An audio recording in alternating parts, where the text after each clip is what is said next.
या निमित्ताने माझ्या शाळेत आलेल्या माझ्या गावच्या प्रथम नागरिक आदरणीय नन्नावरे मॅडम, संपूर्ण ग्रामपंचायत सदस्यगण, ग्रामसेवक सर, अंगणवाडी सेविका मॅडम उपस्थित झालात, त्याबद्दल मी आपलं सर्वांचं मनापासून स्वागत करते.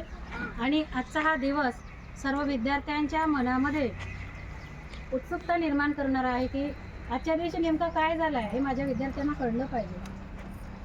भारत देश स्वतंत्र झाल्यानंतर भारताला एक नियम हवा होता की कोणत्या नियमाने देश चालावा.